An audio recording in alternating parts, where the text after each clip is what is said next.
I think you're going to like the prosciutto and fig flatbread. How does he know I'm not a burger guy? Oh, I see. I'm a Democrat, so I like prosciutto and fig. Summer salad looks good. Actually, I want the burger, but he'll think that's typical. Me, Republican. Me like red meat. Welcome back to Square Off. That was Mesa Mayor John Giles, a Republican and a burger guy, and Tempe Mayor Corey Woods, a Democrat and also a burger guy. Their video was modeling why we might rush to disagree with someone on the other side politically, even over lunch, and also what to do about it. That video was created for the two mayors' new civility initiative called Disagree Better Arizona. Mayor Woods and Mayor Giles join us now to answer the fundamental question, is civility still possible and how? Welcome back to Square Off. Thank you so much for having us. Thank you, Brown. It's been a week or so. We were on a panel together at the League of Cities and Towns conference last month talking about this initiative. I was so taken by it, I thought we should let all our viewers learn about it. So I'll start with the same question I asked you at the conference. The initiative is titled Disagree Better Arizona. Why isn't it Agree More Arizona? A little more positive. Mayor Woods? Well, I think the main reason is because it was modeled off of an initiative from the National Governors Association under Republican Governor Spencer Cox. And so the conversation was about, we're not going to necessarily convert everyone to our point of view, but merely trying to understand why we all might have differences of opinion, but trying to find ways that it doesn't actually divide us, that we can still go to Thanksgiving and holiday dinners, that we can still interact with neighbors that we might not agree with. There are always going to be differences when it comes to matters of public policy, but myself and Mayor Giles believe that that should not make people not be able to be friends and not be able to associate with one another. We should not have to necessarily convert people, but we can find ways to disagree better and still live happy, healthy lives. So how did the two of you come together on this? Are you friends politically, personally? We are friends both politically and personally, I think, even though I am a Republican and Corey's a Democrat. But Mesa and Tempe, I think we've always had kind of a sister city relationship. We literally share roads and transportation systems, and we work very well together at MAG and the Arizona League of Cities and Towns. So it was not a leap at all for Corey and I to collaborate on this. You've both been in politics a while. I think you know change won't come overnight. What do you want to see happen in the next short while, whether it's weeks or months or even a year?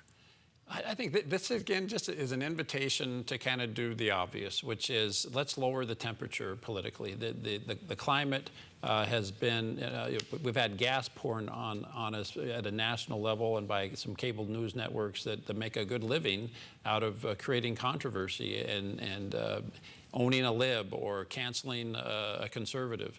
And that's the direction that we're being prodded by the national media. And we need to just say, no, we're not going to have this animosity between friends and family. You know, you say the national media, but isn't it also maybe even more so social media where politicians just perform in order to perform and to stir things up? And how do you deal with that? I believe sometimes, absolutely, yes. That's one of the challenges that politicians many times, and not all, but some of them know they're performing. And then when the cameras go off, they understand exactly what they're doing. They're trying to get votes or appeal to their base, or they're trying to fundraise off of it. But the people who are watching these things don't always know that some of these politicians are actually acting. But unfortunately, what that does is it sets a very bad example, and it leads to things such as death threats. And frankly, you know, in insurrection on the Capitol on January 6th of 2021. Many times when you're sort of playing to the camera, you think that everyone knows that that's exactly what you're doing, but there are a lot of people who take this very seriously. So we want everyone to disagree better, but we do feel that much of it has to start with us as elected officials and the messages and the tone that we're portraying.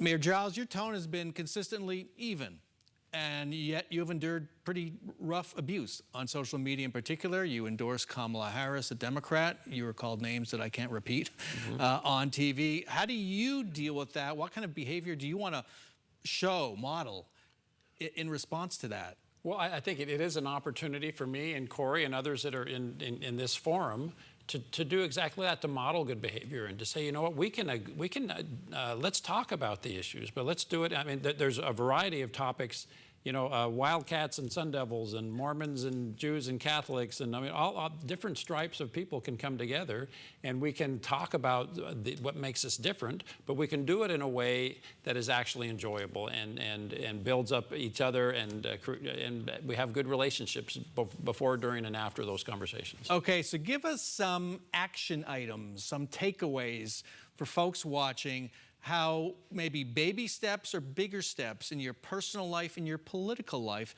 that can help us to disagree better. Well, we would definitely encourage people to go to the Disagree Better Arizona website and look at some of the videos, look at the toolkit, and see what tools might be available to help you learn how to disagree better with friends and family and neighbors and coworkers. But most of all, just simply treat people with respect. We all have to understand we're coming from things from a different place. We all have different upbringings, and I understand that myself and John have different upbringings. But the fact of the matter is we can still find ways for our two cities to work together, to work on policy, but more so, even if we have areas where we happen to disagree, it doesn't have to cause the dissolution of our working relationship or our friendship.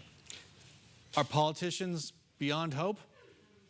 Some are, obviously, but again, I think about how boring your life would be if you only hung out with people that were exactly like you, that went to the same schools, went to the same churches, had the same opinions. Our lives are going to be enriched if we reach beyond our boundaries and have broader relationships. And particularly politically, we can all evolve as we discuss with people and learn things we don't know. Here's to evolution and disagreeing better. Mayor Woods, Mayor Giles, thanks so much for joining us. Thank you, Brent. Thank you.